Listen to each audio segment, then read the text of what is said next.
Y vamos ya casi finalizando la escuela sabática, vamos el día miércoles, la ira del Señor.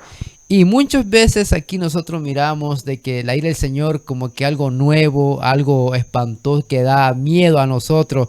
Pero si Dios es amor, ¿cómo Dios sabe enojar? ¿Cómo Dios expresa ese tipo de sentimiento? ¿Verdad? La gente se pregunta por qué esto. Cuando miramos la ira del Señor en el día miércoles, estamos viendo nosotros que Josué está dando que en la manera en cómo Dios se enojó y cómo al final del tiempo también se va a enojar. Por ejemplo, miremos el caso de Josué, donde dice que así como Dios habló palabras buenas, también cumplirá toda palabra mala si violaran el pacto que mandó, si le sirvieran a otros dioses. Recordemos que cuando vino la ira de Dios contra Egipto, fue porque en realidad maltrataban, era injusticiero con el pueblo, pero también porque tenían otros dioses. Ahora, recordemos bien que la ira de Dios está basado en esto. Primero, Dios se enciende su ira y es sobre aquellos que menosprecian su palabra, Jorge. Parece. O sea, algunos dirán, pero estoy tranquilo, estoy feliz. Claro que posiblemente, pero la ira del Señor se va a manifestar al tiempo final. Cuando miremos, cuando caigan la ira del Señor es las plagas. Alguien que nadie se espera eso. O sea, y uno dirá, pero ¿por qué va a hacerlo? ¿Por qué sucede esto? Si somos sus hijos, somos su criatura, Él nos ama tanto por lo mismo, porque muchas personas y muchos de ellos despreciaron el mensaje y despreciaron el mensajero que venía de Dios, menospreciaban las palabras de Dios y se burlaban de los profetas. Esto es terrible. Sí. Veo que aquí en el día miércoles, la ira de Dios es contra el pecado. Y recuerden que en los tiempos donde se aumentaba el pecado, sí, Dios, digamos, se airaba. Sodoma y Gomorra. Sí, imagínense, tenemos el ejemplo de Sodoma y Gomorra. El antediluviano. Nínive también. Nínive. Sí. Muchos ejemplos. Y Jerusalén. Muchos podemos encontrar en la Biblia, ¿verdad? Donde Dios ha airado. Pero también tenemos, dice en 1 Tesalonicenses, algo muy bonito que me gusta. Y dice así, y esperar, dice, de los cielos a su Hijo, el cual resucitó de los muertos, a Jesús, quien nos libra de la ira venidera. Ajá. O sea, Dios se va a irar contra, digamos, contra la tierra contra el pecado. Pero también tenemos esa protección a través de Jesucristo. O sea, Jorge, que si nosotros aceptamos a Jesús como nuestro Señor y Salvador, esa ira no va a llegar a nuestras vidas. Es que recordemos de que también esta es una profecía que está en el libro de Apocalipsis, en el mensaje de los tres ángeles. Cuando la copa de su ira sea derramada, o sea, ya hasta aquí llega el límite. Pero realmente yo me hacía la pregunta cuando estudiaba esta cartilla, y es que me hacía la pregunta, ¿será que yo pueda provocar la ira del Señor? Con las acciones, que nosotros hacemos. Miren, sí.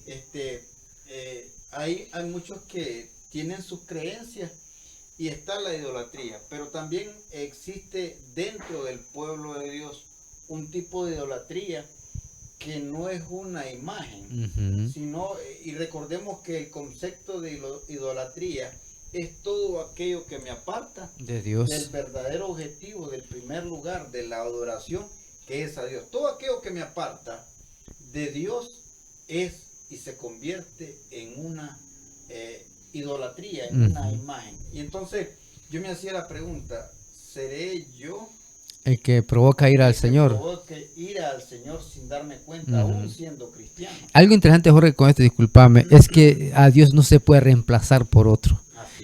Tenemos nuestro único Dios. Entonces, por lo tanto, ¿verdad?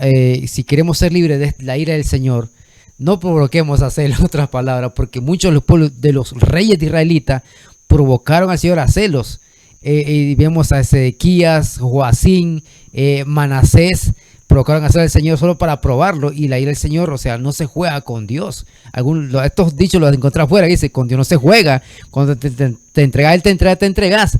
Entonces, muy bueno lo que dijo Jorge. ¿Será que será que todos, será que el resto estamos provocando ira al Señor? ¿O será que nuestra copa se ha rebalsado, que está haciendo que nuestro Señor se enoje? Algo interesante, un punto importante quiero aquí compartir, porque la gente va a decir, hermano, es que Dios solo vive airado, es que Dios se enoja, por esto va a estar pasando esto y esto. Pero vamos a ver por qué punto es.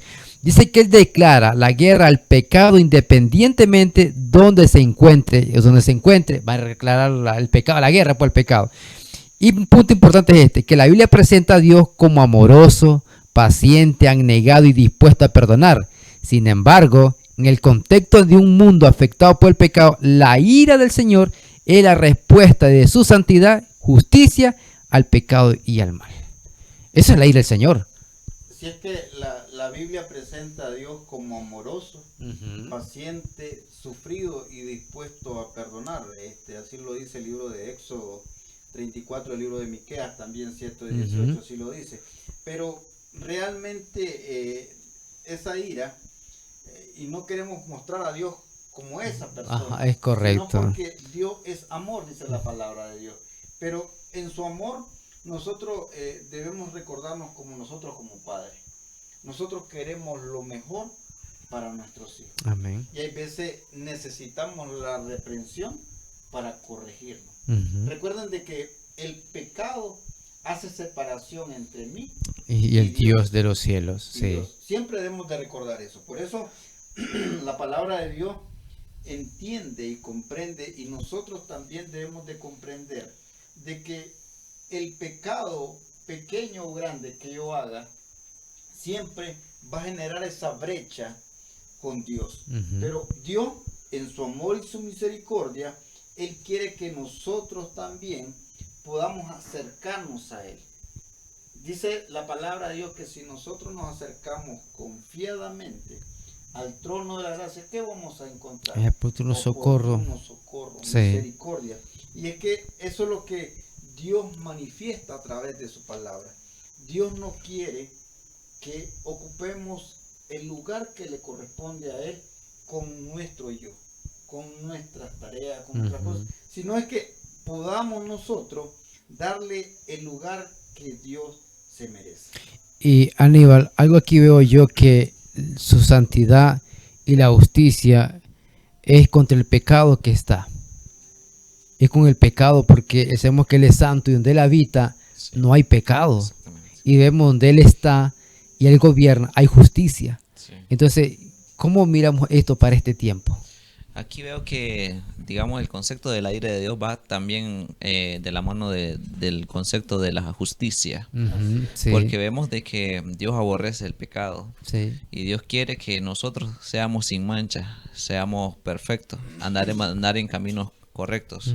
Y creo que Dios, como decía Jorge, es un Dios que nos está siempre reprendiendo, porque puede ser que en algún momento nos desviemos del camino, y Dios a través de esas reprensiones está buscando que sus hijos vuelvan al camino donde Él quiere que esté. Pero aquí también veo que Dios va a hacer justicia en el universo, aquí en el mundo también. Sí. Por eso es que digamos que en el Apocalipsis dice que se va a rebalsar la copa, porque recuerden de que aquí estamos en un mundo lleno de injusticia, lleno de pecado, lleno de muchas cosas que también Tanta hacen maldad sufrir que a hay. la gente. Sí. Y esas cosas no les gusta a Dios para su hijo. Él quiere un mundo diferente, Un mundo mejor. un mundo mejor. Entonces creo que Sí. la ira de Dios es más que todo la justicia que Dios va a Amén. impartir a cada uno. De nosotros. Sí. Y para ir terminando esta lección, ¿creen ustedes que Dios tiene límites en su carácter, en su amor? Hay un límite. Porque mire bien lo que dice el Enaguay. Hasta la tolerancia de Dios tiene límites y muchos están superándolos. Han sobrepasado los límites de su gracia. Por lo tanto, Dios debe intervenir y vindicarse su propio hacer. O sea que miramos que esto sí es cierto, Él es amor y todo, pero al final la Apocalipsis te dice que lo que va a hacer es una obra extraña, es cierto, como lo dice el libro de Ezequiel, pero al mirar acá, nosotros miramos de que sí Dios tiene límites, Jorge. Es como nuestros padres también. Nosotros a través de la historia lo podemos ver, por ejemplo, los antediluvianos. Sí. O sea, Dios dio un tiempo. 120 años. Dio un tiempo en el cual pudieran arrepentirse. Yo recordaba acerca de la gracia de Dios y su límite. Escuchaba a un pastor y a su esposa y estaban hablando ellos conmigo, pero eran unos pastores y ellos decían, fíjate que el hermano X salió de su casa y dice, ya vino a Matagalpa, dice, ese hermano venía a 120 kilómetros y ya está en Matagalpa. Y dice, ¿cómo nosotros? Y esa expresión se le salió a la esposa y dice, qué barbaridad ese hermano. Dice, ¿cómo abusa de la gracia de Dios? ¿Cómo abusa? Porque realmente es ponerse en peligro, su vida. ¿verdad? Sí. Y es que realmente nosotros abusamos de la gracia de Dios. Es cierto. Y como decía Aníbal, Dios al final va a hacer todo nuevo. Amén. Yo creo que ahí donde nosotros vamos a ver el amor y la misericordia de Dios derramada a su pueblo. Ahorita hay muchas interrogantes, Sí. hay muchas preguntas que nos hacen. Por ejemplo, nos dice, ¿por qué si existe Dios hay tanta maldad? Ujú. ¿Por qué hay tanta enfermedad? ¿Por qué no ha parado con esto? No ha parado con todo esto? Pero nosotros al final de los tiempos Vamos a ver con nuestros propios ojos, porque los que sirvamos al Señor, ahí vamos a estar y vamos a ver Amén. la justicia de Dios. Sí. Pero ¿qué quiere Dios? Que hoy nosotros seamos parte de los que obedecemos al Amén. Señor, de Amén. los que vamos a decirle, bien siervo bueno y fiel. En lo poco fuiste fiel, Poco fuiste fiel, en lo mucho te y pondré. lo más interesante que dice, entra en el gozo del Señor. Ujú. Amén.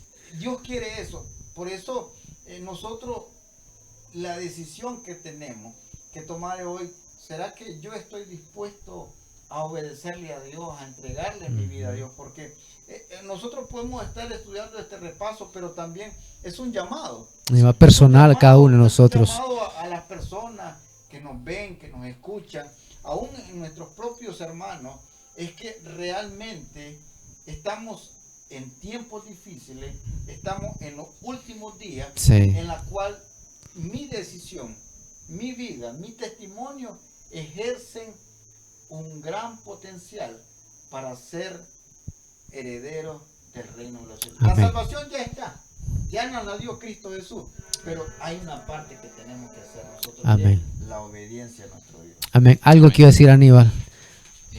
Bueno, Bye. sí. Ok, entonces, hermanos, recuerden bien, si queremos ser libres de la ira del Señor, aceptemos a Jesucristo como nuestro Salvador, ¿verdad? Y así seremos libres, porque solamente aceptando a Jesús nos vamos a escapar de la ira de Jehová Así es. y vamos a arrebatar el reino de los cielos juntamente con Él.